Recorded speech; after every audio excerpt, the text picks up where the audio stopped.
¿Qué? Ah, no le di la afirmación. Los micrófonos, por favor, bien cerquita. Es que odio el micrófono. Es que si no, te parás. Si no, No, bueno, sí. si no, ponete de este lado No, y ves bien la transmisión. No, ahí lo no veo, voy a ahí lo acoplar y yo te puedo subir más. no, estoy bien igual, no, me adapto. Necesito Sí, que te me adapto. acá mejor. ¿Mejor? Claro, Bueno. porque ahí te estás parando delante de la caja. Porque Yo Ale no se te paró puedo ahí y subir. le hice... No, estábamos imité. viendo con el chico.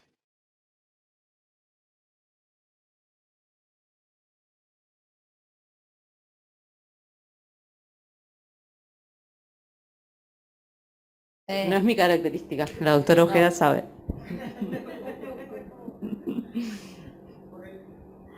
Bueno, continuamos con la sesión. Me da mucho placer presentar siempre a la doctora Olivera, porque los chicos crecen, ¿no? Crecen y nos superan y hacen las cosas cada vez mejor. Entonces, les presento a la doctora Olivera, que es médica tocoginecóloga, que es ex residente del Hospital Lago Maggiore y que después de eso es muchas cosas más. Es una especialista en ecografía tocoginecológica, es diplomada en medicina fetal y es una de las operadoras certificadas por la Fetal Medicine Foundation. Así que nadie mejor para contarnos qué es lo que le pasa a un feto en situación de hipoxia y en particular cuando la hipoxia es secundaria a una anemia materna. Así que somos todo oídos, doctora. Gracias. Muchas gracias, Doc, por la presentación. No suelo poner todo mi currículum en las diapositivas, pero en la última charla, cuando salgo del ambiente obstétrico que no me conocen, en la última charla que di ante médicos clínicos, terminó la charla y vinieron todos a preguntarme de dónde había salido, así que decidí poner mi recorrido, si había estado en el Lago Maggiore o no, entonces bueno, empezó ahí y acá estoy. Va a ser mucho, después de tremendas charlas, la verdad que la mía es mucho más sencilla, porque como digo siempre y como comentaba recién con la doctora Leticia Toro, nosotros los fetólogos no vamos a lo molecular, vamos al revés. Siempre digo que vemos al feto al revés. Vemos algún signo clínico y del signo clínico empezamos a asociar, porque como ustedes saben, la parte fetal no lleva tanto tiempo, ¿sí?, de investigación. Hay mucho en camino, pero no llegamos a lo molecular, no le podemos sacar sangre todo el tiempo al feto, ni tomar orina, Entonces lo que hacemos, y lo que a mí me apasiona de la medicina fetal, es que uno siente que es un investigador, va sumando signos de acá, de allá, analizando, hablando con la paciente, y así llegamos a un diagnóstico. Sabemos que además, como siempre les digo a las madres, pasamos de... ¿No anda? Para señalar... Pasamos de esto a esto tan solo en 9 meses lunares. Entonces, la verdad que siempre explico también cuando hablamos de prematurez, una semana, un día, 3 días, 4 días, hay cambios abismales en la vida fetal y por eso no siempre el control es igual. Siguiendo lo que estaba hablando también Alejandra, por eso tenemos que personalizar cada día, y lo que habló la doctora Ojeda también, cada día la medicina debe ser más predictiva, personalizada, preventiva. Cuando a mí me preguntan cuántas ecografías necesita la paciente, yo no sé cuántas va a necesitar, depende el riesgo en el cual la categorizo. Dentro de eso, obviamente yo soy médico de un feto que está dentro de una madre, que está dentro de una familia, que está dentro de una sociedad. Hablando de todo esto, como estuvo la doctora Mampel, hablando de la epigenética fetal no es solo el útero materno, ¿no? Es la conducta social, porque de eso se trata justamente la alimentación, por ejemplo, ¿sí? Acaba de salir publicado, la verdad que no quise hablarlo recién, pero porque no lo tengo presente cuándo salió publicado, pero acaba de salir publicado un trabajo justamente hablando de alimentación materna, de medicina fetal Barcelona. Yo no lo puse en mis diapositivas porque no tiene nada que ver, pero el grupo de Barcelona publicó que la dieta mediterránea, por ejemplo, volviendo a esto de la nutrición, mejora el peso al nacer. Y el peso al nacer, como sabemos, mejora el resto de la vida, o sea, condiciona el resto de la vida. Bueno, cuando terminé mi residencia en el 2009, terminé con la idea de que el control prenatal era evaluar una madre a la cual le crecía algo adentro del útero, y ese algo lo controlábamos tan solo con un detector de latidos, con una cinta obstétrica, y En Europa se han encargado de darse cuenta que eso no es así, que debemos mirar adentro de ese útero y pasar de la madre con el feto a mirar al feto también. Porque muchas cosas, incluso muchas cosas que se producen en la mamá son consecuencia de la placenta, como también decía Alejandro respecto a si alguien habla de placenta es la doctora Ojeda y de epigenética también, y la placenta forma parte de esto que está dentro de la panza, ¿sí? Entonces tenemos que meternos como si miráramos por un cerrojo y nos encontramos con esto, ¿sí? Con distintas etapas del desarrollo. Estos son embriones de 7 semanas de un embarazo monocorial, estos son bicoriales de aproximadamente 10 semanas, acá tenemos un feto de 12 semanas y ya van viendo cómo va adquiriendo en pocas semanas nuestro aspecto físico, ¿sí? Yo siempre les digo a los padres, porque se sorprenden, que hacen la ecografía de las 7 semanas y ven esto, y van 3, 4 semanas más tarde y ven esto, ¿sí? Ya es uno de nosotros en miniatura. Hoy todo lo que observábamos a las 20 semanas lo podemos ver a esta edad, ¿sí? Todo el screening morfológico que hacíamos a las 20 semanas se hace a las 12 actualmente, porque lo que queremos es anticiparnos. Entonces, primeramente les quiero decir que debemos actualizarnos, ¿no? Y que tenemos que actualizar las herramientas, porque si una vez estuvimos así, según Darwin, y hoy estamos así, bueno, en la medicina debe pasar lo mismo. Obviamente que vamos a seguir usando la cinta obstétrica, obviamente que yo antes de hacer la ecografía lo primero que hago es agarrarle la panza a la paciente, explicarle que mis manos de obstetra pueden localizar la ubicación fetal, puedo estimar el peso, pero después de eso, a continuación, ese es el primer signo que tengo del tamaño fetal, de la altura uterina, hasta estimo si la paciente tiene una buena alimentación o no, porque puedo empezar a observar su obesidad o no. Y de ese lugar paso a esto y me voy a mirar internamente la vida fetal, la maravillosa vida fetal, como digo yo. La verdad es que todo lo que voy a hablar está acá, ¿sí? Hoy también comentaba eso, si alguien quiere saber algo de fetal, tiene que entrar a ISOG. ISOG es la Sociedad Internacional, ¿sí?, de Ecografía en Obstetricia y Ginecología, donde publica todas sus papers el doctor Nicolaides y su equipo. Nicolaides es el director de la Fetal Medicine Foundation. Son las dos sociedades que nos avalan a nosotros, que nos respaldan y que publican continuamente. La verdad que en fetal no nos da el tiempo para estudiar porque mes a mes van renovando las guías. Todo esto es porque Europa se dio cuenta que si invierte plata en la vida fetal, gasta mucho menos en el resto de la vida, porque como hemos venido hablando de epigenética y de crecimiento y tamaño fetal y oxigenación, se sabe que la mayor parte de nuestras enfermedades de adultos empiezan adentro del útero. Si nosotros tenemos, como estábamos hablando, acá está Nicolaides, siempre pongo esta foto porque es como el trofeo. Yo fui en el último congreso prepandemia, fui al congreso de la Fetal Medicine Foundation, fue en Alicante, y ahí estoy con el profesor Nicolaides, que es ultra sociable, la verdad que lo queremos por eso también. Todos sus congresos son de bajo costo económico, porque su objetivo es que todo el mundo llegue a eso, que todo el mundo aprenda. Si entran a la página de la Fetal Medicine, hoy entré cuando estábamos discutiendo un tema con la doctora Toro, en su página, que está traducida como sea a 30 idiomas, ustedes pueden poner ahí arriba español y se meten y tienen toda la patología fetal, o sea, no hay necesidad de tener libro. A mí cuando me preguntan qué libro me compro en fetal, la página de la Fetal o ISWOG. ISWOG tiene todas sus guías libres. Si uno quiere saber de Doppler, entra a ISWOG, quiere saber de anemia fetal, entra a ISWOG y todos lo pueden leer. Y también están traducidas. Bueno, Nicolaides es que acá está. Ahí. Nicolaides es el promotor mundial de meterse adentro del útero y saber qué pasa con el feto, y de ahí han salido muchas células que están repartidas por el mundo, y todos los que queremos trabajar con un alto nivel, lo que hacemos es certificar, ellos nos controlan nuestra calidad de trabajo, y así aseguramos mantener un buen nivel ecográfico, por ejemplo, que es lo que yo hago, y más allá del conocimiento, ¿no? Año a año nosotros enviamos fotos y nos siguen avalando. Y la verdad que sirve porque tener auditorías regulares hace que uno mantenga el nivel de la ecografía y no vaya relajando, como pasa en todo. Uno relaja porque se cree que es el mejor y resulta que no lo está haciendo bien. Entonces tener el control de Nicolaides a todos nos viene bien.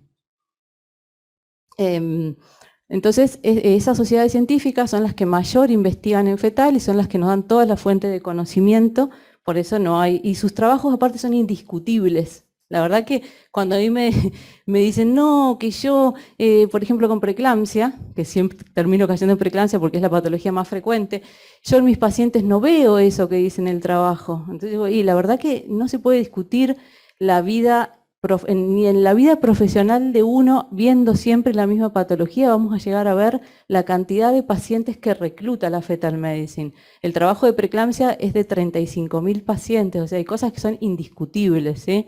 Entonces es mejor seguir buenas guías que sabemos que están fundadas en trabajos metodológicamente correctos que guiarnos por lo empírico o por ahí nuestras guías locales que están muy sesgadas porque siempre participa gente del gobierno y no tengo bandera política yo, pero según el gobierno del turno y la plata que tienen y en qué lo van a volcar es lo que avalan, ¿no? Entonces siempre dudar de todo y volver a las sociedades científicas. Les presento un poco, cuando nosotros hablamos de feto, siempre digo yo que el peor problema para interpretar al feto es que tratamos, como somos los seres humanos que nos creemos que somos nosotros el centro del universo, tratamos de homologar al feto con la vida extrauterina, y la verdad que no, que somos otros en la vida fetal, y tenemos 1000 mecanismos mucho mejores en la vida fetal que extrauterino. De hecho, hoy se operan fetos intraútero y cicatrizan de una manera tremenda, ¿sí? Está todo, si los niños y los neonatos son muy moldeables, imagínense un feto que es la torta en el horno, que yo abro el horno, siempre explico eso también a los padres, si yo abro el horno, inclino la tortera, la torta no me va a salir igual. Bueno, esto es lo mismo, ¿sí? El feto, lo primero que hay que hacer para ver fetal y para entender fetal es olvidarse de nosotros afuera del útero. Lo mismo pensaba hoy cuando cuando la doctora hablaba de hidrofetal, siempre hay que tratar de no equipararlo con nuestros mecanismos, porque de entrada lo primero que tenemos que saber cuando hablamos de hipoxia fetal es que su circulación es diferente, ¿sí? El feto no tiene pulmones, o sea, tiene pulmones que no le sirven para nada en ese momento, porque es un ser humano sumergido en el agua. Entonces, inmediatamente hay que decir, bueno, pero ¿cómo? Yo me sorprendí, yo estoy haciendo una diplomatura en cardiología fetal, que el 80% son cardiólogos. Y me quedé sorprendida cuando describían la circulación fetal, al inicio de la diplomatura, se olvidaban que la oxigenación del corazón viene de la placenta, no viene de los pulmones. Los pulmones en la vida fetal son simplemente un órgano que se está preparando para la vida extrauterina, está evolucionando. Entonces, primariamente pensemos en la placenta. Volvemos siempre a la placenta es la fuente de todo, lo bueno y lo malo en la vida fetal. Entonces, cada cosa que pasa en la vida fetal, culpemos a la placenta. De hecho, hay un trabajo ahora, hace como 3, 4 años, que está todavía ongoing, que se llama iPlacenta, se puede buscar, se puede ver qué conclusiones van sacando en Europa con respecto a todos los mediadores placentarios. Con respecto a la circulación fetal, entonces recordar que la sangre oxigenada, ¿sí? Y acá me voy a meter un poquito más en tema, viene desde la placenta y viene, ¿sí?, hacia el feto por la vena umbilical, ¿sí? Primer concepto que tenemos que cambiar porque uno siempre dice oxigenada es arteria. No, en el feto es al revés, ¿sí? La sangre va desde la placenta por la vena umbilical y el feto, que yo siempre soy fan de los fetos obviamente, tienen mecanismos tremendamente útiles para sobrevivir. Los fetos lo que les importa es priorizar su cerebro, priorizar su corazón y priorizar sus glándulas suprarrenales. Y si uno se graba eso, empieza a entender por qué cuando hay alteraciones fetales, qué es lo que está pasando, porque si el feto siempre quiere priorizar esa circulación, tiene mecanismos para llegar a hacer eso, ¿sí? Y ahí empieza lo divertido de la investigación. La sangre oxigenada que viene de la madre por las arterias uterinas, otro término que hay que grabarse, desde dónde viene la sangre al feto, porque yo no puedo investigar al feto aisladamente porque está sumergido en una madre que tiene arterias y esas arterias dependen de cómo ha estado ella el resto de su vida. Como dije recién, si come tortitas desde los 5 años, imagínense a los 25, no digo ni siquiera a los 35, a los 25 años, cómo va a tener las arterias uterinas para poder soportar que su circulación soporte su cuerpo más el fetal. Llega el oxígeno por las arterias uterinas hacia la placenta. ¿No anda? Bueno, no anda el señor, ahí está, hay que apretar más fuerte. Llega el oxígeno por las uterinas a la placenta y de la placenta se va al feto a través de la vena umbilical. El feto tiene un sistema porque la vena umbilical entra, ¿sí? Y todos tenemos el recuerdo de cuando estudiamos en embriología que se transforma en sistema porta. Pero se transforma en sistema porta porque cuando entra la vena umbilical se divide en dos, ¿sí?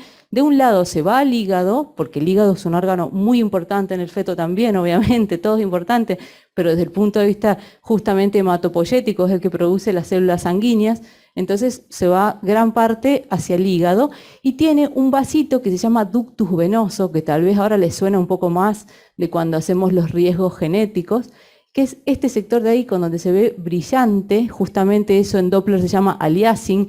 El aliasing se produce en vasos que vienen con baja circulación, con baja velocidad y la sangre se acelera, ¿sí? Entonces aparece de ese color. ¿Por qué se acelera la sangre? Porque no tiene que dejar nada de oxígeno en tejidos aledaños. El objetivo es que la sangre que viene cargada con mucho oxígeno de la placenta llegue directo al cerebro con toda esa oxigenación, porque les repito, lo más importante para el feto es el cerebro. A partir del ductus, el ductus, ¿a dónde va? A la aurícula derecha, ¿sí? Y ahí está la importancia de cuando nosotros evaluamos el ductus en hipoxia fetal, por eso les estoy explicando esto, el ductus lo que nos refleja cuando está alterado es el peor grado de hipoxia fetal que podemos tener, porque la hipoxia fetal lo que hace es que el feto recurra a mecanismos, ¿sí? Accesorios anaeróbicos para obtener oxígeno. Cuando busca esos mecanismos el feto, entra en acidosis metabólica, ¿sí? Que ahí sí se equipara un poco con nosotros. Y cuando entra en acidosis metabólica, la acidosis metabólica pone rígido el corazón. Y les estoy contando que este vaso, bueno, no anda, que ese vasito va directo a la aurícula derecha. Entonces, si la aurícula derecha está rígida, cambia la onda del ductus venoso. Así de fácil es razonarlo cuando uno ustedes reciban un estudio. A ver, ¿por qué el ductus? O sea, yo siempre digo que el feto, nada mejor que conocerlo para poder razonar lo que nosotros, los que hacemos diagnóstico prenatal, les contamos, ¿sí? Y si están en duda, cuestionarlo, ¿sí? Siempre hay que tratar de cuestionar todo, digo yo también. Bueno, no anda. A ver. No. Perdón. Ahí está. Hay que dejarlo sostenido. Y de ahí, bueno, va rápidamente al corazón y existe otro, esos se llaman shunts en fetal, ¿sí? En la vida adulta también existen shunts, pero estos son los shunts fisiológicos de nuestra vida, que pasa directamente a la aurícula derecha y no pasa de la aurícula derecha al ventrículo derecho la sangre. Lo increíble en el feto es que la sangre más oxigenada va directo por un agujerito que se llama foramen oval, y de ahí la importancia de conocer que el corazón fetal tiene que tener el foramen oval, porque si el foramen oval está restringido, funciona mal todo el mecanismo y ahí entramos en hipoxia. Hay múltiples causas de hipoxia. Y una de las causas de foramen oval restringido, les voy metiendo algunos tips, es por ejemplo tomar mate en exceso, ¿sí? Que nosotros somos un país que tomamos mate en exceso. Hay pacientes que están desde la mañana a la noche tomando mate. Y pasa por el foramen oval, del foramen oval se va a la aurícula izquierda y de la aurícula izquierda se va directamente por el istmo aórtico, de la aurícula izquierda pasa al ventrículo izquierdo y del ventrículo izquierdo pasa a la aorta y de ahí se va directo, ¿sí? Por el istmo aórtico al cerebro, ¿sí? Por eso son vasos que nosotros investigamos estoy presentando la circulación porque les voy a decir qué es lo que vemos en la hipoxia fetal. Bueno, entonces en esto de actualizar nuestras herramientas, hoy siempre lo que, algo que yo pongo siempre es esta foto, así tiene que estar el feto a las 12 semanas cuando damos la edad del embarazo, porque en hipoxia fetal, en alteraciones de la alimentación materna, en preeclampsia, vamos a necesitar saber qué edad tiene el feto para saber si está bien o no, ¿sí? Porque eso nos cambia rotundamente la conducta. Y si no tenemos esto y el embarazo va bárbaro, no pasa nada, pero cuando hay algo alterado empezamos a llenarnos de preguntas y a no poder solucionar. Y no es lo mismo sacar un feto a las 28 que a las 27, que a las 30, que a las 32. Así que es de suma importancia que ustedes exijan, ¿sí? Sea quien sea de nosotros que hagamos la ecografía, que les mandemos esta foto. Si no tenemos para imprimir, yo siempre digo y les pido a todos los ecografistas porque nos ayudamos entre nosotros, porque cuando a mí me llega la paciente a las 20 semanas y no tengo esa foto, no puedo saber qué edad tiene el feto. Entonces no puedo asesorar si tiene su oxigenación bien o no, porque depende de la edad, ¿sí? Yo siempre digo, bueno, acá está Cristina, yo siempre digo que cada día me parezco más a los pediatras que a los obstetras, ¿sí? Porque no es lo mismo el Doppler a las 20 semanas que a las 21, que a las 22, como crecimiento y desarrollo neonatal y en pediatría, es lo mismo que hacemos en fetal, ¿sí? No me da lo mismo a una edad que a otra. Y por eso es la importancia de tener esta medida. Además, bueno, incluimos no solo las medidas básicas, el abdomen, el fémur, la cabecita, se las pongo a propósito para que se les grabe la imagen de cómo debe medirse, porque tampoco me sirve de nada tener un peso estimado fetal si las medidas que tomé están mal tomadas, ¿sí? Entonces, hacer hincapié en tomar estas medidas, medir el líquido amniótico. Esto lo traje simplemente para, a ver el videito, para mostrarles. Ese corazón es un corazón a las 12 semanas de gestación. O sea, hoy tenemos ese grado de visualización y no podemos perdernos la oportunidad. A esto deberíamos agregar, por lo menos en 3 ecografías durante el embarazo, esto se llama Doppler, esto es el estudio de la circulación fetal, esto se llama Doppler espectral, ¿sí? Porque me hace el dibujo de una onda. Esta es una onda característica umbilical, esta es una onda, la umbilical, como tiene que tener alta velocidad, porque eso les acabo de contar, que es la arteria, la vena, perdón, que lleva oxígeno desde la placenta hacia el feto, ¿sí? Entonces tiene que tener, estoy mezclando cosas, esta es la arteria umbilical, ¿sí? Que lleva oxígeno sangre desde el feto hacia la placenta. ¿Qué hace esta sangre? Esta sangre viene con poco oxígeno, tiene que ir rápidamente hacia la placenta a oxigenarse, ¿sí? Entonces tiene que entrar mucha sangre a la placenta, porque viene toda la sangre sin oxígeno a buscar oxígeno, ¿sí? Entonces tiene que tener esta parte de acá bien alta, ¿sí? Eso me indica que la velocidad de entrada a la placenta es alta y es buena, ¿sí? Por eso nos preocupamos cuando la vena umbilical es pulsátil, porque si es pulsátil quiere decir que se está frenando antes de entrar a la placenta y algo está pasando, ¿sí? Esa es una arteria umbilical normal. Esta es una arteria cerebral, ¿sí? La arteria cerebral tiene que tener un alto pico sistólico y una baja diástole. ¿Por qué? Porque la sangre tiene que llegar rápidamente al cerebro, se los explico para que puedan aprender conmigo a razonarlo, tiene que llegar rápidamente al cerebro y enlentecerse. ¿Para qué tiene que enlentecerse? Para que el cerebro absorba todo el oxígeno, ¿sí? Si la sangre pasa rápido, no lo puede absorber. Y eso es muy importante porque acá aparecen mecanismos de, justamente lo que yo les dije, que el feto tiene muchos mecanismos de defensa. Tanto acá aparecen signos placentarios de alteración fetal y acá aparecen signos de compensación de eso, ¿sí? Fetal. Y esto es una arteria uterina que tiene que ir transformándose, como les explico a los padres cuando hago la ecografía. La arteria uterina, ¿sí? Esto es una arteria uterina de un embarazo precoz de 12 semanas, ¿sí? Inicialmente tiene la capa muscular, entonces es una arteria que funciona realmente como arteria. Durante el embarazo tiene que perder esa capa muscular, por la misma circunstancia. A medida que el embarazo va avanzando, las arterias uterinas tienen que ser más anchas. Y yo siempre explico qué es lo que nos interesa de todo esto. ¿Por qué en la anemia materna el feto va a estar alterado? Porque lo que tenemos en la anemia materna es falta de transportador de oxígeno, ¿sí? Y si yo tengo arterias uterinas, por más hermosas que estén, si el transportador está alterado, no llega el oxígeno. Pero suponiendo la situación normal, ¿sí? Tengo estas arterias y un feto chiquito, es probable que por más que estén pulsátiles y por más que acá baje la velocidad y que sea bajita la velocidad en esas uterinas, le alcance la sangre al feto para crecer. Pero a medida que avanza el embarazo, esas arterias tienen que ensancharse, ¿sí? Porque las arterias son el transportador del correo, digo yo. Primero son callejones donde los glóbulos rojos van uno atrás del otro y después tienen que transformarse en avenidas. ¿Para qué? Para que vayan muchos transportadores, ¿sí? Para que vaya mucha alimentación y mucha oxigenación hacia el feto. Y este vaso, no se distingue muy bien porque está de otro color, es la forma característica del ductus venoso, ¿sí?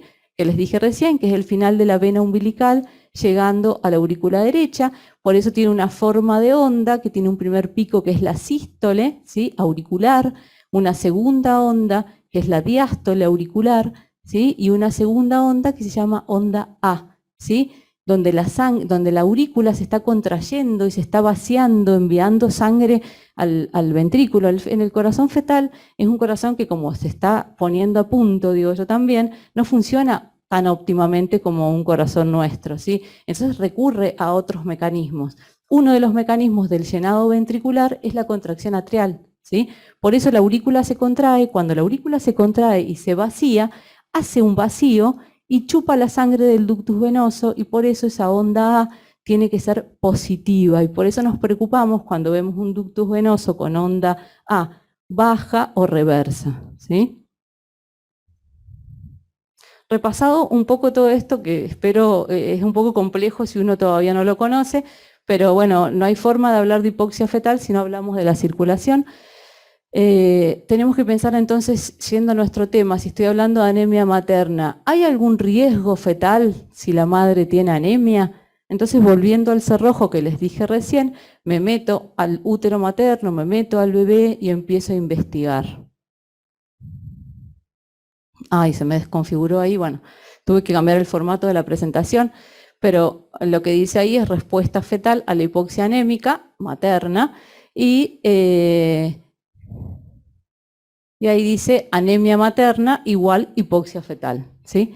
Lo que les acabo de decir. Si la mamá tiene anemia, lo que tiene disminuido es el transportador. Si tiene disminuido el transportador, quiere decir que al feto le va a llegar menos oxígeno, ¿sí? Inicialmente, ¿sí? El feto está en estado basal, ¿sí?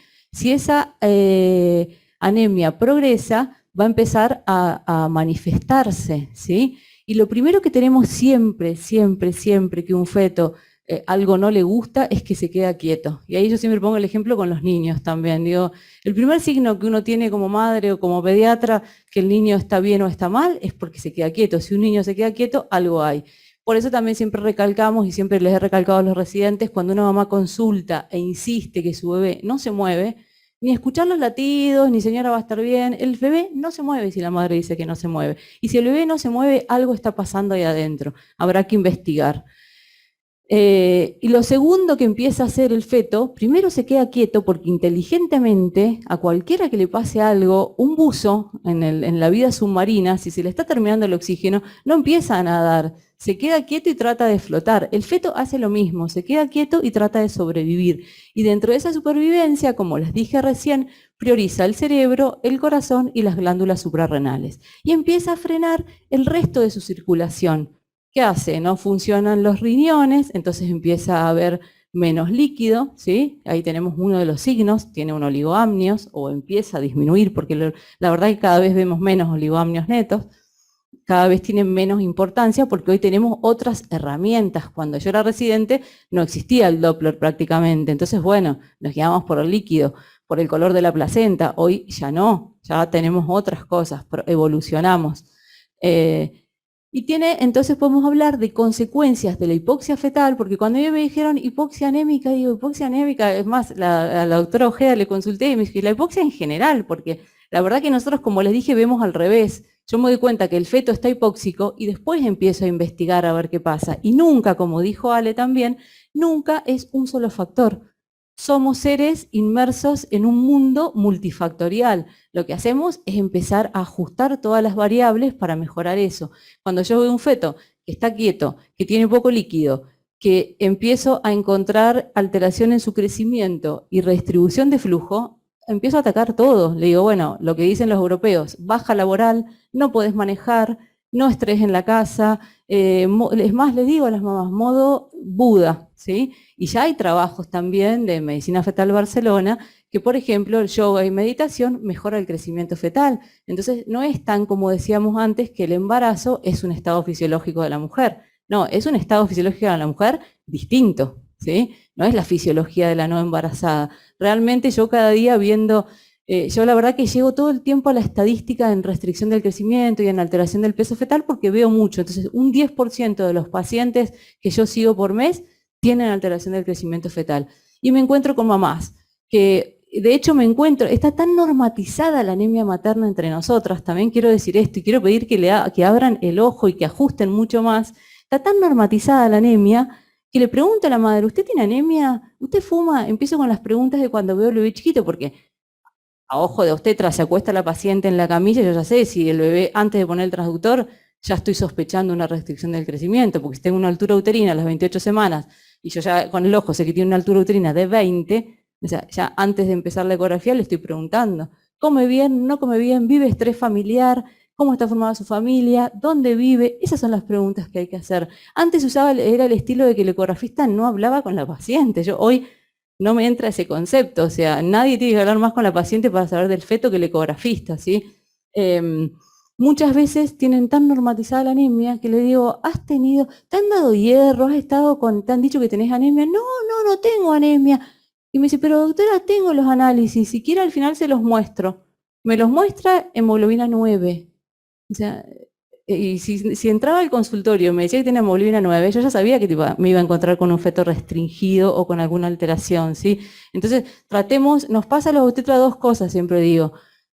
Autocrítica personal también, más los que hemos visto cantidad y solucionamos siempre a las pacientes y siempre lo logramos, la hemorragia obstétrica, ¿sí? Normalizamos el sangrado y la anemia materna, ¿sí? No tienen que estar anémicas las pacientes, no es, todas están anémicas en el tercer trimestre, y no deberían, ¿sí? Si mi paciente llega anémica al tercer trimestre es porque no hubo un buen manejo del control prenatal. No estoy culpando a nadie porque sabemos que tenemos una disparidad enorme en los controles prenatales, pero todo el sistema debe ajustarse un poquito más a apuntar a la excelencia. Entonces, en el feto tenemos consecuencias inmediatas por el déficit de hierro, déficit de oxígeno, reducción de la orina fetal, reducción de los movimientos fetales, lo mismo que les puse ahí. Mediatas, empezamos a observar disminución de la velocidad de crecimiento. Ahí entramos en un temón, ¿sí? Así que esto queda para otro día porque es cada vez más profundo y cada vez más grande. Yo creo que lo importante es que se lleven de hoy es la idea de que nuestras pacientes no tienen que estar anémicas y de que la anemia afecta el crecimiento fetal. Uno de los focos principales mundiales y de discusión en todos los congresos es crecimiento fetal, ¿sí? Y el crecimiento fetal no es solo el tamaño. Yo también en el consultorio les digo a las pacientes, a mí ya no llega un punto que no me importa el peso fetal, me importa el desarrollo fetal, ¿sí? Porque el tema del peso es la punta del iceberg, ¿sí? El peso fetal ya llega a un punto que no importa, importa si ese feto que no sube de peso, lo que hay que pensar es que el feto no sube de peso no porque no tenga pancita y no esté gordito y qué cachetón que es. No tiene peso porque no tiene peso en el cerebro, no tiene peso en los pulmones, no tiene peso en los riñones, ¿sí? Entonces le estamos condicionando la vida postnatal. Entonces cada vez que uno vea que una mamá está anémica, alarmarse, no anormatizarlo.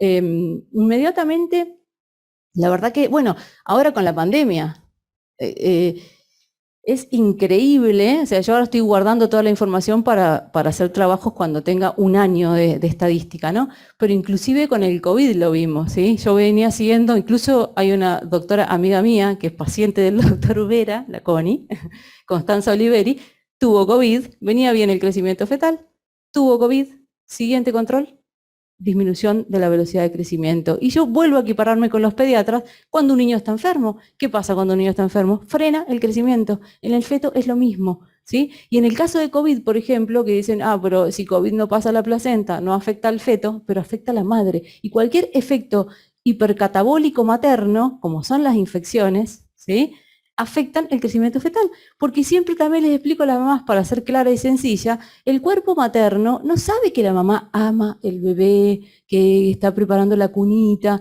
El cuerpo materno elige y dice, si yo tengo que salvar a alguien, salvo a la madre, ¿sí? El que se va a morir es el feto. Entonces, ¿qué hace el cuerpo materno en un estado hipercatabólico? Lo mismo pasa con la moda del exceso de ejercicio en la embarazada. Todo el tiempo me pasa también por ahí juntarnos siempre. Obviamente que yo estoy feliz con estas reuniones multidisciplinarias, porque tenemos que hablar entre todos, porque las patas sesgadas por cada lado complican. Por ejemplo, hay un claro ejemplo que está sucediendo continuamente en las madres diabéticas, que las ponen en control estricto con la dieta, que está bien el control, pero las mandan a caminar 2-3 horas, ¿sí?, por semana, ¿sí? Entonces la paciente se camina kilómetros, ¿sí?, restringe la dieta, entonces su cuerpo quiere seguir con el metabolismo que tiene aprendido, ¿sí? Entonces todo lo que pasa por su cuerpo, sea oxígeno y alimentación, lo prioriza para ella y empieza a restringir la vida fetal, ¿sí? La verdad que cuando uno se sienta ante una madre embarazada tiene que pensar en todo. Yo sé que no es fácil, pero bueno, y comunicarnos entre todos y preguntarnos y hablar, cosa de que el resultado sea óptimo. Otra cosa que también siempre digo, nuestro resultado como obstetras no es cuando nace el bebé, ¿sí?, es cuando se van a la casa la mamá y el bebé, ¿sí? No importa si yo saco un bebé restringido, uy, buenísimo, lo saqué re bien, ahora los neonatólogos, que tengo una re buena neo, lo van a sacar adelante. No, tenemos que pensar que ese bebé, por más que lo saquemos, por más que la neo sea buena, por más que lo oxigenen y todo, ese niño va a tener alteraciones en el neurodesarrollo. Y lo mismo que hablaba Alejandra hoy se está relacionando el autismo, los trastornos por hiperactividad con hipoxia fetal, ¿sí? Entonces tenemos que luchar contra la hipoxia fetal en todas sus formas, sea por anemia, sea por infecciones maternas, sea por mala alimentación, ¿sí? Entonces, en conclusión, cuando pensemos respuesta fetal a la hipoxia anémica, estamos pensando en esto, ¿sí?, en que el bebé deja de crecer, en que llegamos a tener un feto pequeño para la edad gestacional, en que llegamos a tener una restricción del crecimiento. Hoy esto y esto casi que están equiparados, porque ya sabemos que ningún feto tiene que ser pequeño, ya no existe el feto pequeño constitucional.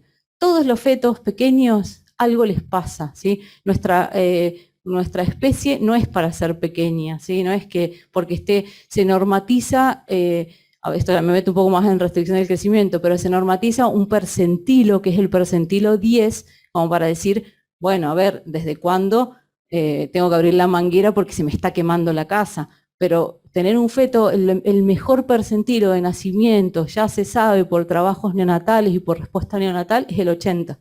¿Sí? Mis hijos, por ejemplo, siempre cuento la anécdota, fueron percentil 25. Entonces yo siempre digo, bueno, menos mal que los estimulé, porque un percentil 25 no es un buen percentil de nacimiento, ¿sí? Son fetos, y también ahí pongo un ejemplo simplísimo para que se les grabe. Van 2 papás, le digo a los padres, porque me dicen, pero está bien el peso está bien, pero tiene que estar mejor, ¿sí?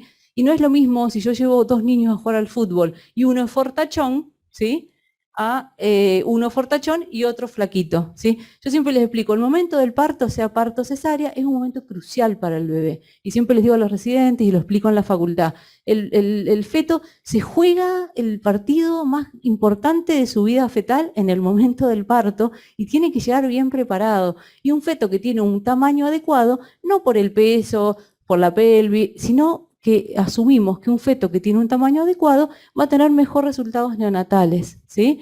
Tiene mejor desarrollo de la succión, mejor tono muscular, entonces tenemos que enfocarnos a cuidar el peso fetal y dentro de eso la hipoxia interviene. Obviamente, bueno, lo mismo que les estaba hablando, a largo plazo, déficit intelectual, déficit del neurodesarrollo, obesidad, síndrome metabólico, y de acá obviamente podemos ir sacando flechitas. Por ejemplo, en los fetos de hijos de madre con preeclampsia ya se sabe que hay un déficit en el desarrollo cortical, ¿sí? Preeclampsia, ¿sí? Que caemos en lo mismo, el mismo mecanismo que es la hipoxia. Acá les puse como ejemplo, por si quieren tener noción de cómo son los Doppler normales y cuando están alterados. Este es un Doppler de ductus venoso. Esta es una paciente que yo vi, que este Doppler está alteradísimo, ¿sí? Yo la vi, llamé al Lago Maggiore, llegó al Lago Maggiore y nació este bebé, porque esto es premortem, ¿sí? Fíjense, este es el cordón umbilical. En el cordón umbilical tenemos 2 arterias y una vena. Tienen que tener distinto color, porque hay sangre que viene hacia el feto y sangre que va hacia la placenta. Cuando se ponen del mismo color es porque está pasando esto que les quería mostrar hoy, ¿sí? Ahí justo se coloreó con los colores distintos, ¿sí? Tenemos la vena y las arterias. Miren lo que está pasando. En la arteria umbilical, que como les expliqué, es la que va del feto a la placenta, ¿esto qué significa? Porque yo veo la grafiquita y no sé qué significa. La sangre no está pudiendo entrar a la placenta, y no solo no está pudiendo entrar, sino que se está volviendo. Entonces llega sangre sin oxígeno a la placenta, y la placenta, que por algún motivo está isquémica, está hipóxica, se pone rígida. Yo siempre explico también que es como una esponja. Cuando la placenta está enferma, se pone rígida y no deja entrar la sangre. Si la sangre no puede entrar, es como si a nosotros nos tapan la nariz, nos quedamos sin oxígeno, entramos en acidosis y nos morimos. Ese es el mecanismo fetal. La muerte fetal es por un paro cardíaco, por acidosis metabólica en casi todas las patologías, ¿sí? Entonces la sangre no puede entrar y el feto está en hipoxia. Este feto estaba paralizado, no tuvo movimiento durante todo el estudio, no tenía líquido amniótico, estaba en anhidramnios directamente. No le encontré ni 1 milímetro de líquido amniótico. Cuando me voy, bueno, ahí les pongo para que comparen una arteria umbilical alterada con una normal. Esta es la cerebral de ese feto y esta es una cerebral normal, donde ven que el flujo diastólico es bajito, lo que les dije, porque los glóbulos rojos frenan la velocidad en la diástole para que el cerebro se absorba todo el oxígeno. ¿Qué hace el feto cuando identifica que le está faltando oxígeno? Vasodilata la cerebral, porque dice, che, me está faltando oxígeno. A ver, aumentemos el espacio para que vengan más glóbulos rojos. Entonces lo que hace es esto, ¿sí? Entonces yo tengo esto inmediatamente, rápidamente, porque aparte yo no sé si ya va a ser un paro durante la ecografía, me voy a mirar el corazón, ¿sí? Y busco el ductus venoso. Y contra todo lo que por ahí dicen en todos lados, que son vasos difíciles de medir y que no es, qué sé yo, todos podemos hacer todo, digo yo siempre. No hay que decir que es difícil, se aprende y se hace, ¿sí? Cuando me voy a medir el ductus, miren con lo que me encuentro. Ductus venoso con onda A reversa. ¿Qué significa la onda A reversa? Que el corazón no está dejando entrar la sangre, ¿sí? El paso siguiente a ese es el paro cardíaco, ¿sí? Bueno, este bebé, hasta que supe de él, andaba bien en la neo. Fue de casualidad hacerse, fue a un control, ¿sí? Era una paciente, no me acuerdo si me lo habías mandado vos, Leti. Sí, me lo habías mandado vos. Era una paciente de la parte pública que fue a hacerse un control conmigo, creo que fue porque vos sospechaste por el tamaño, por la uteruterina. Fue a hacerse el Doppler y el mismo día no volvió al paro y 100 porque tenía 28 semanas, así que yo inmediatamente me comuniqué con la guardia y la derivé. Fue el día del cumpleaños del doctor Vera, justamente, porque se la quise derivar al doctor Vera y no me contestaba, y bueno, ahí me di cuenta. Así que como conclusión, sin hablar de mecanismos profundísimos, porque creo que lo que necesitamos en la vida general y en lo multidisciplinario es esto. Acuérdense y no se olviden más que la hipoxia, sea de la causa que sea, ¿sí? Que al feto la hipoxia lo afecta, ¿sí? No solo la hipoxia materna por causas graves, sino que la anemia materna hace que el feto esté en hipoxia. ¿Y qué es lo que siempre digo yo? Bueno, los puntos clave o los puntos a llevarse a la casa. Lo que siempre estamos tratando de hacer en la medicina fetal es predecir, queremos anticiparnos a todo, para poder prevenir, para poder evitar, y en este aspecto mejorar la anemia materna. O sea, yo creo que hay que ponerse siempre digo que hay que ponerse objetivos altos. Yo cuando los fetos no crecen y las mando a las mamás, como dijo Ale, es más, yo trato de decirles dentro del consultorio, que evalúen la alimentación, que nadie sabe comer. Yo sí controlé, yo justo le estaba diciendo a la doctora Toro a la anécdota de que sí, en mis 2 embarazos, sin que mi obstetra me mandara, yo fui a la nutricionista porque asumí de entrada que no sabemos comer, porque nadie nos enseña, ni hablar que nadie nos enseña, no tenemos la materia de nutrición los médicos en la facultad. Ya. ¿Cómo podemos asesorar a una paciente de cómo va a comer? Que le digo, mete un bifecito con lechuga, y entonces digo, bueno, tiene hierro, y no. Por eso existe una carrera que es nutrición. Yo soy súper respetuosa de las profesiones, entonces creo que si queremos que la paciente sepa comer, y ojo que además es distinto en cada trimestre lo que tiene que comer. Entonces no puedo hacer una dieta, que eso a veces es una crítica que yo hago, por ejemplo, al servicio de nutrición de nuestro hospital, que la paciente, uno la manda a la nutricionista, porque yo muchas veces lo hice siendo residente, y la paciente va a la cocina del hospital donde están los nutricionistas y le dan un listado, una hoja, con un listado de lo que tiene que comer y redondeado así. Eso no es una consulta nutricional. A mí que me disculpen, pero la consulta nutricional tiene que ser con un escritorio de por medio, explicado y vuelva, y no tiene plata, bueno, le reemplazo por esta otra comida. Es muy importante porque todo lo que nosotros hagamos en la vida fetal, le estamos condicionando la vida a esa persona, a ese feto, ¿sí? Entonces todo lo que hagamos vamos a solucionar mucho en el resto de nuestra existencia. Vigilar la velocidad de crecimiento fetal, ¿sí? Velocidad de crecimiento fetal no es lo mismo que peso estimado fetal. Ese es otro concepto que también tenemos que la medicina fetal ha absorbido de la pediatría, ¿no? No importa si yo tengo 2 niños sentados en la sala de espera de distinto tamaño, importa cada uno que siga su curva. Y eso lo aprendí no solo en la facultad, sino de mis hijos, llevarlos al pediatra, ¿sí? O sea, y en el feto es lo mismo. Ah, qué bueno, te llega la ecografía y dice, ah, buenísimo, está en el percentil 28. Está bien porque está por encima del 10. Lo que hay que fijarse es en cuál estaba antes. Porque si hoy está en el 28, pero hace un mes estaba en el percentil 65, ese bebé disminuyó la velocidad de crecimiento. Entonces, si soy pediatra, ¿qué le digo? Y no lo voy a controlar en 6 meses. Mira, el mes que viene tráemelo. En el feto es lo mismo. Por eso cuando ustedes reciban un estudio, sea de quien sea mío o de quien sea, si dudan de eso, tienen que preguntar, tienen que comunicarse con nosotros y llegar a un acuerdo en eso. Hay bastante problema con el tema de vigilar la velocidad de crecimiento fetal, porque está todo el tiempo en discusión con qué curvas vamos a percentilar el peso fetal. Pero cómo medir para sacar el peso está estandarizado, están las guías ISO, cualquiera las puede abrir, leer y fijarse qué medidas tiene que tomar el ecografista para poder tener el peso fetal. Y uno mismo puede ese peso fetal percentilarlo o las medidas que tengo en la ecografía dentro, por ejemplo, de las calculadoras de las FMF. Hoy, el otro día estuve en las charlas de la SAP y escuchaba que están tratando de normatizar Intergrowth y nosotros tenemos Intergrowth en fetal. Lo que pasa es que a mí todo el tiempo discuto ese tema con todos mis amigos fetólogos, no solo de Mendoza, sino de otros lados. En el Hospital Austral en Buenos Aires están usando Intergrowth. Intergrowth, la diferencia, yo leí hace unos días para ver si me pasaba Intergrowth, ahora lo que empecé a hacer es que percentilo los que cargo las 2 curvas, entonces después voy a hacer cuando tenga caudal de paciente, una comparación. Intergrowth lo que tiene es que es menos exigente que la tabla de la fetal medicine. La fetal medicine, a igual peso, la fetal medicine lo pone un poco más abajo, ¿sí? Y como en todo, yo siempre lo que digo, como toda nuestra población, no es lo mismo la prevalencia de preeclampsia o de restricción del crecimiento en las distintas poblaciones, ¿sí? Como nosotros tenemos una alta prevalencia, tanto de preeclampsia como de restricción del crecimiento intrauterino, llegamos al máximo siempre. Dicen, bueno, todo mundialmente, por ejemplo, en pequeño paradaje gestacional, que sería lo que produce la anemia, es un 2 a un 8%. Nosotros llegamos siempre al 10 y más arriba.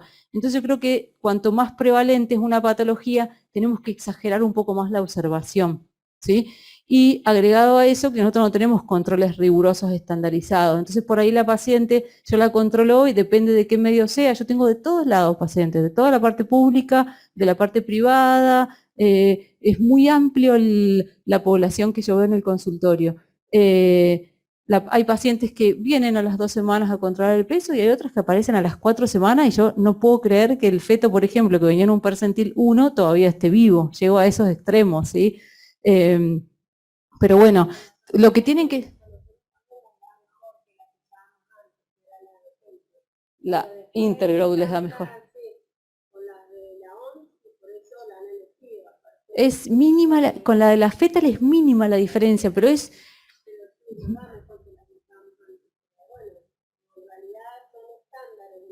Totalmente. No, igual está buenísimo porque estamos paralelizando lo nuestro con lo de ustedes. La fetal es muy pegada a Intergrowth, ¿eh? Yo no me he movido de la fetal porque tengo mucha devolución de los fetos que seguimos con los obstetras que trabajo en conjunto y andan bien y nacen con el peso que me dio la calculadora de la fetal y evolucionan como, entonces como que me cuesta moverme de algo que anda bien. Entonces dije, bueno, lo que voy a hacer ahora es, me estoy imprimiendo y guardando el cálculo de la fetal, el cálculo de intergrowth, ¿sí? Entonces después comparo ese resultado, ¿sí? Pero bueno, lo que sí hay que hacer, ¿a qué voy con esto? ¿Sí? ¿A qué voy con esto? A mí por ahí me vienen pacientes que me dicen, dice el doctor, ayer me pasó, una paciente le puedo contar porque es una paciente del doctor Affronti, que todos lo conocen, también salió del Lago Maggiore, entonces tenemos un manejo muy, muy similar. Entonces me dice el doctor que él le escribió un mensaje en el pedido, ¿sí? Pues hay que no le quería decir, para no estresarla a la paciente, un mensaje en el pedido, que lo leas. Dice, bueno, lo leo, y Pablo había puesto percentil 30, RCU con signo de pregunta. La historia era que supuestamente él había visto una ecografía de otro lado que estaba en un percentil y cuando yo le mando la primera que le mando mía, le había puesto percentil 30. Entonces yo lo que hago es comunicarme con él y decirle, mira, no podemos comparar mi percentilado con el del otro ecografista porque hoy muchos ecografistas, ¿a qué voy con esto? También a pedir que percentilemos fuera del ecógrafo. Porque los ecógrafos se les carga una vez el sistema del cálculo del peso y el percentilado y nunca más se ajusta eso. Intergrowth es una reunión anual que se hace, donde van los países, nosotros, no sé si Argentina llegó a participar en el último, Brasil participa siempre. Entonces van todos con los datos de sus medidas y ahí estandarizan y discuten y de ahí sale la tabla así poblacional. Pero los ecógrafos no, los ecógrafos dependen si es GE, si es Samsung, si es... Entonces no puedo comparar un percentilado de hecho, yo el percentilado de mi ecógrafo no lo uso, nada que ver con el de la fetal, a pesar de que el peso sí, porque las tablas de la fetal, yo no sé por qué difiere el percentilado con las tablas de la fetal, del ecógrafo que yo uso, usaron mucho esa, además de GE. Pero una cosa importante es saber en base a qué estoy percentilando para poder comparar, porque la caída del percentil es para observar. Y bueno, vigilar la oxigenación fetal siempre con Doppler fetoplacentario. Yo todavía me sigo sorprendiendo con pacientes que llegan al término del embarazo, me quiero morir cuando pasa eso. Cuando van las pacientes con 32 semanas y van a hacerse una ecografía obstétrica y en todo el embarazo no tuvieron un Doppler, ¿sí? Por lo menos tienen que tener el Doppler de las 12, 14 semanas, que es en el que determinamos preeclampsia. Si no queremos determinar síndrome de Down, no importa, lo grave en nuestra población es preeclampsia, ¿sí? Preeclampsia mata madres, mata bebés, les baja el desarrollo neurológico, sabemos todo lo que complica, entonces no nos olvidemos de esto. Pero bueno, me voy un poco por las ramas porque es la misma vía. Entonces, yo que estoy luchando con la hipoxia fetal en toda su generalidad, aprovecho para hablarles de todo. Y a esta altura, imagino que todos van a estar como Mabel, que se quiere ir a la casa a leer solita. Así que muchas gracias. Ahí está mi email, lo que necesiten. Lo que todo el mundo quiera consultarme o necesite, me escribe o ya saben dónde trabajo, se comunican por vía telefónica. Espero que les sirva. ¿Preguntas?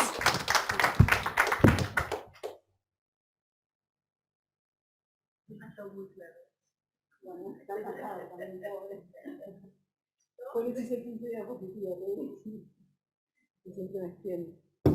Todavía sigue, todavía de arriba, a ver,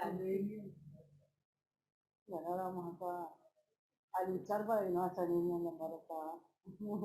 Ese es el objetivo.